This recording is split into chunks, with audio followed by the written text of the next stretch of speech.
No. All right then. No. Hello, everybody. It's your old friends at Nerds of Russ, and welcome back to the Game Gallery. Hey. I love that we all went for the Kermit the Frog there. That was really well. We didn't plan that at all. That fell on a winning streak about 10 years ago, going like that. Yeah, that guy. Yeah. Yeah. I know. No. Add him into the edit in the corner, Jonathan. No, we need to all practice our winning streak waves. It's like, first of all, our first contestant from Cork, Aaron. And our second contestant from Edinburgh, Dave. Oh, 1 second.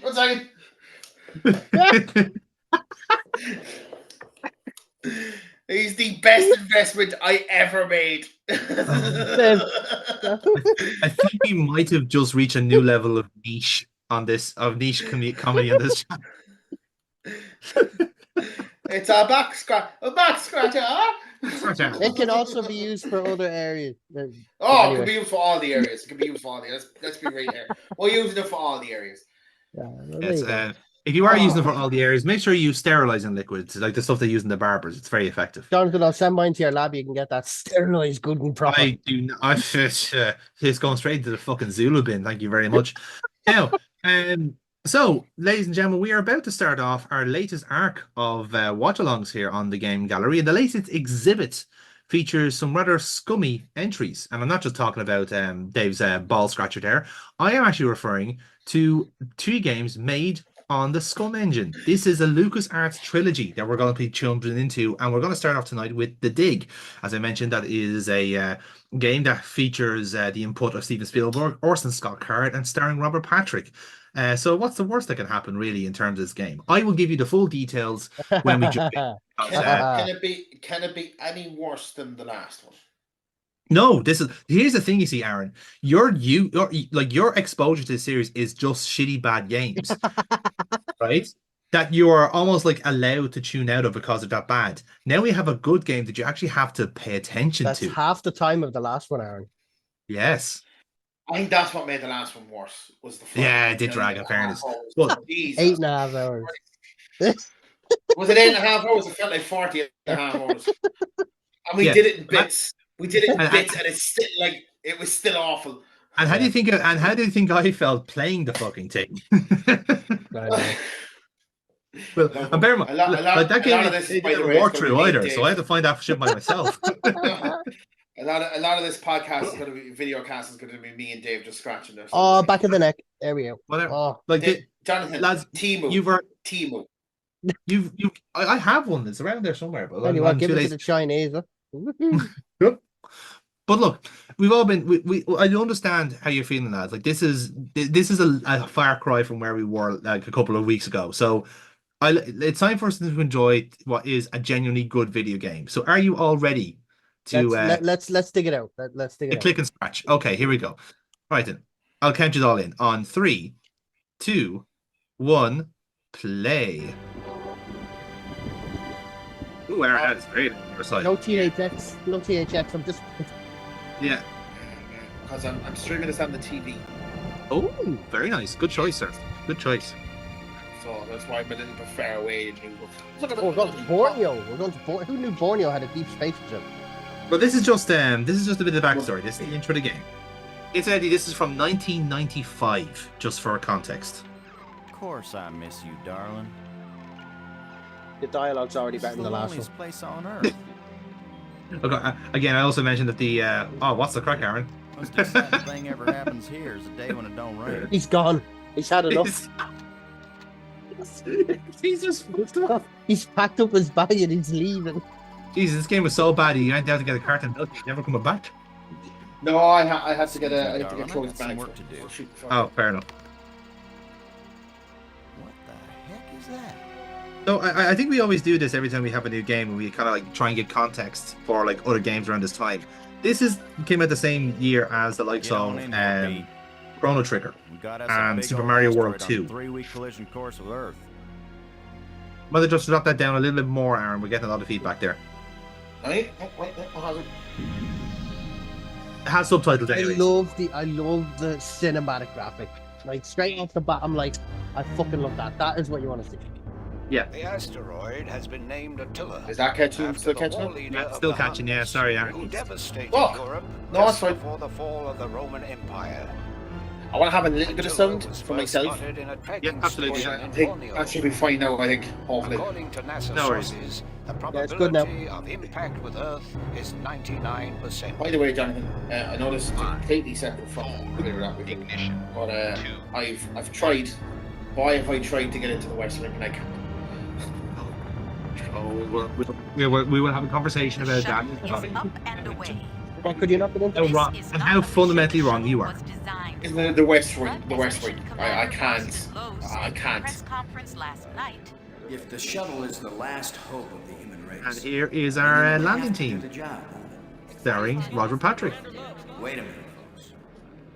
Let me introduce the landing team. Ludger Brink is a noted Like in geologist. the whole Ah, He'll it's evaluate Kieran. the data on placement of the nuclear devices. Brink. Yes. We like in the have whole to be cartoony accurate. vibe often.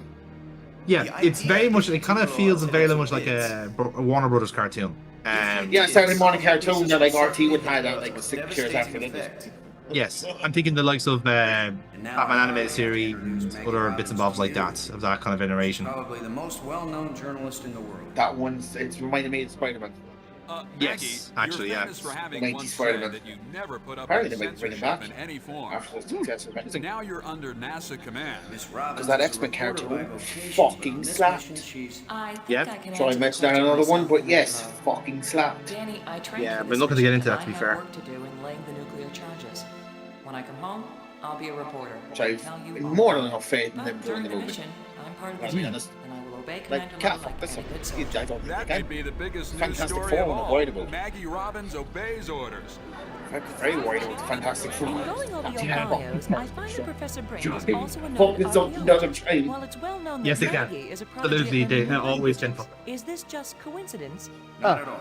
Get real We Armageddon wanted vibes the from this. best and the brightest. Yeah, well, Dr. Brink and Ms. Robbins bear in mind, are this not outdates narrow Armageddon specialists. by a couple of They are years. I know. resourceful, widely educated, and creative Mm. thinkers. Does that apply to you So, too, if Commander you Love? remember from the initial kind of pitch, which we recorded a while back, this was started off as a short story that was written by Steven Spielberg for his series The Amazing Stories back in the 80s, and this one basically kind of kept in the ether at if you like, at the Skywalker Ranch for a couple of years until LucasArts was founded and they started making adventure games, and essentially all these kind of ideas just kind of popped up every now and then.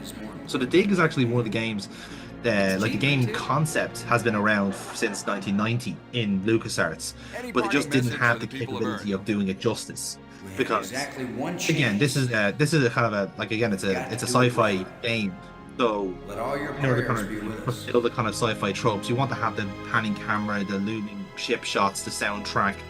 I'm a little annoyed Spielberg didn't make more games. This is actually a cracking intro. Yeah. Yeah. Like I say, even the soundtrack. This is a custom-made soundtrack. Like, this is not like, and this is all through like, instead of using MIDI, they're using actual like sound files. You know, which is like around this time, 95, a lot of other games were still using MIDI.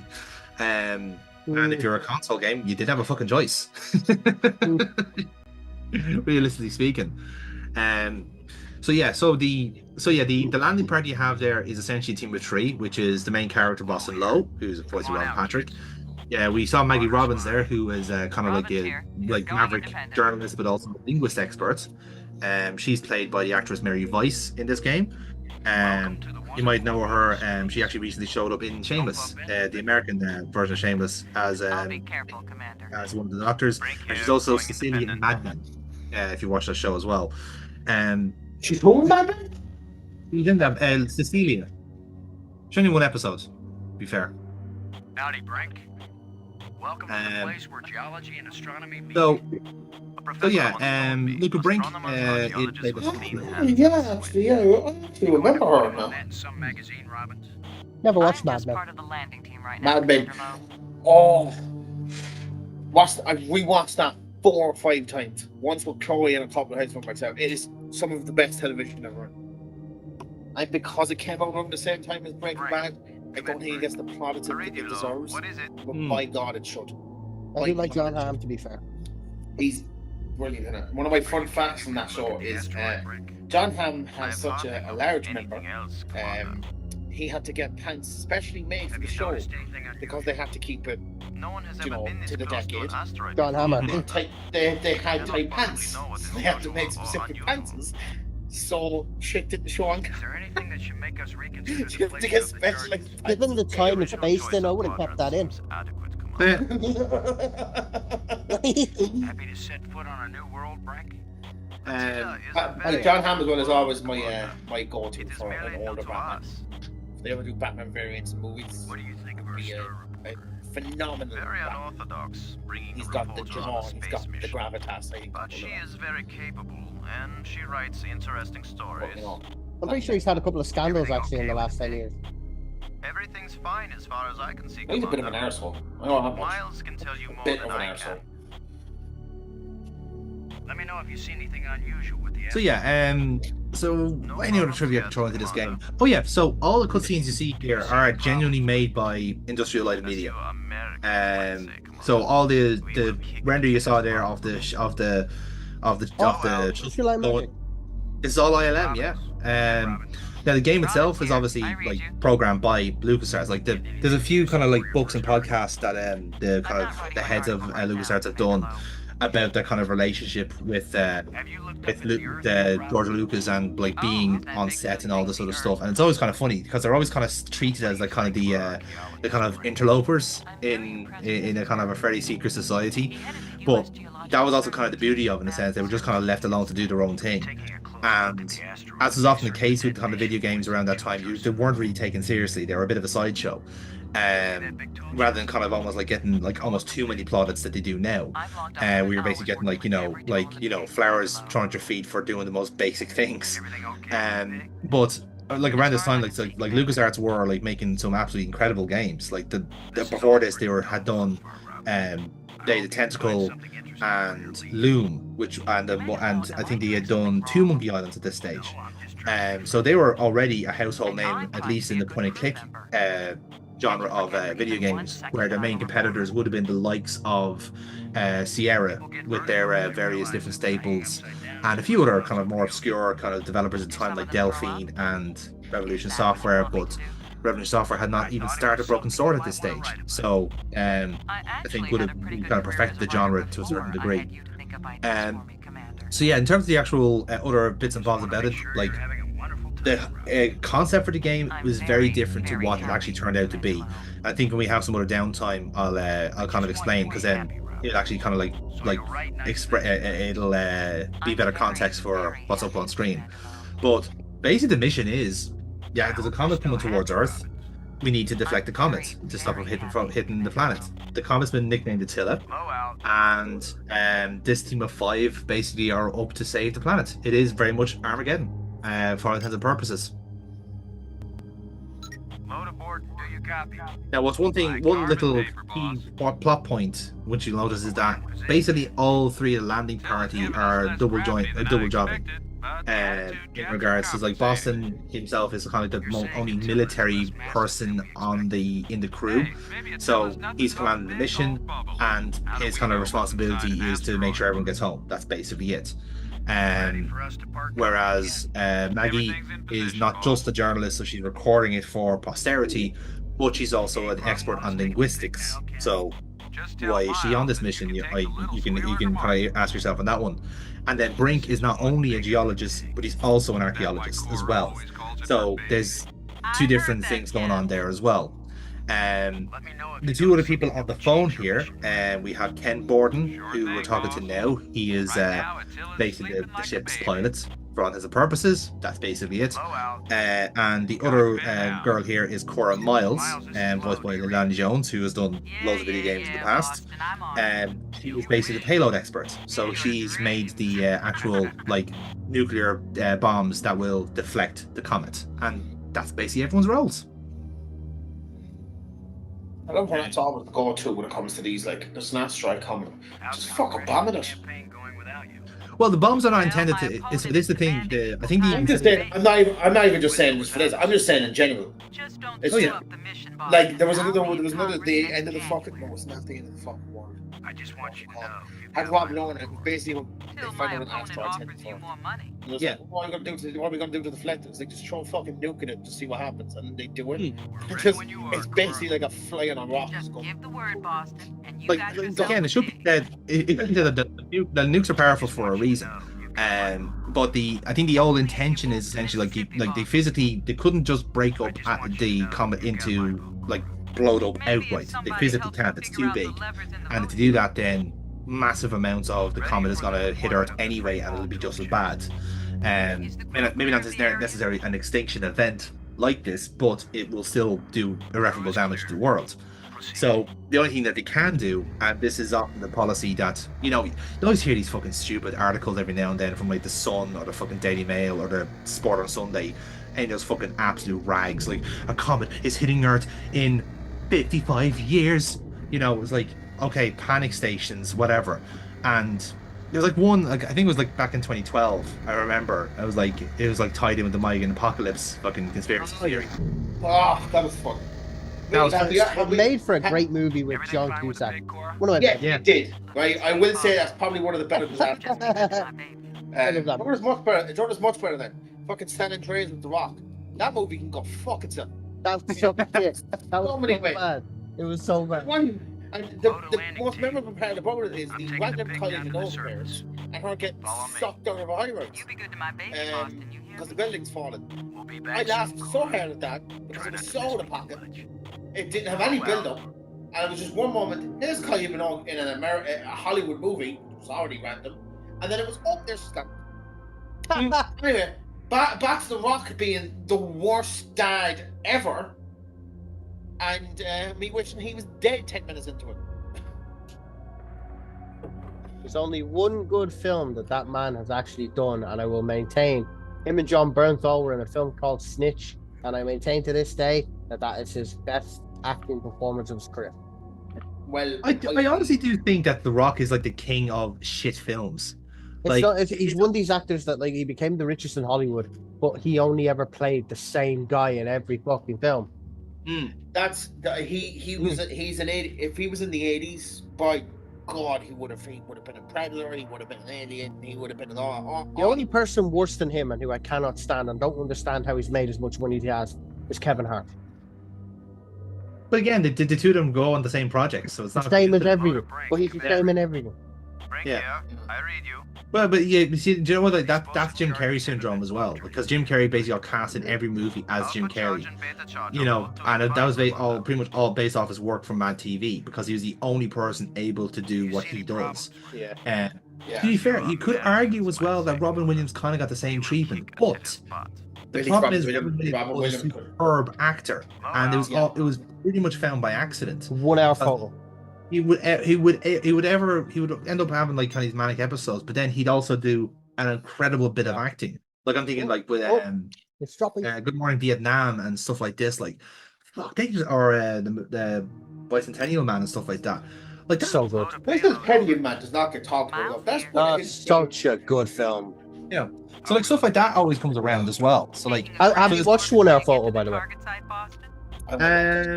I haven't. No. No. That is like Robin Williams. Like he got cast in Law and Order as a psychopath because of that role that he portrayed in that film. They were like, no, we need someone like that. Yep. I do love how there's like once every so often you see an actor, it's like big no, there's like in a random episode of Law and Order, like Matt McElhenney was in it, like nearly something Ryan Reynolds had it, but it was like this is Robin Williams, like already a major star. He was in Friends as well. Him and Billy Crystal. Like you just that's by fucking far the best cameo ever in. You are no longer my friend. It's where explosive alpha. So good. Anyway, let's get back to Bruce Willis and the German military guy. Yeah, it's not Bruce Willis. It's Bruce Willis. Bruce Willis. Sorry. Bruce Willis. And Clykel Bark Munkin. Yes, exactly. Bark Munkin. Yeah. Nice and smooth now. Again, so the game basically is just this for the start. Is let's plant the mines. Let's blow this fucking popsicle stand and see what happens. This is probably a very stupid question. I'm no scientist. I'll be right there. Why don't they just get a really big rocket, right, Mm. to clamp on an asteroid and just sort of push it? Because, Aaron, it is a zero gravity Excellent environment, work, and Rick. that's just not how it Ken, works. the charges said. Because you have a little thing called inertia. Confirmed. If it's I'm flying so through proud the of air you and you boys. clamp something onto it and push it, shouldn't it just kind of go? No. No, No, it's you inertia. need like a. That's why when you see capsules in It's the space, arming they key for use the air explosives. bursts. Not That's Yeah. what I'm saying. Like, but like in that, with that general thought, the like one to save Earth, a giant It's puff of air. explosive device Alpha. yeah, No, Neil deGrasse Tyson is somewhere out there just like sweating in his chair going, somebody saying something really fucking Looking pretty red stupid light, at the boys and moment. girls. So the thing is, I'd so, say so, the see, this charges comet are- is massive. This is the thing. Like, this is the size of like it's. It's you basically have got- you have a small moon coming towards Earth. Is the thing, and like, do you see the size there? So like, Just grab it and just sort of just go. look at the scale. Look at the scale of the 3 people compared to the asteroid. Okay, No. and that's one side of the asteroid. There is other sides to it as well. To be honest, If Elon Musk gets his way, you'll probably program an AI to tell it to change direction. no. If it was Elon Musk, he just huffed ketamine and overdose and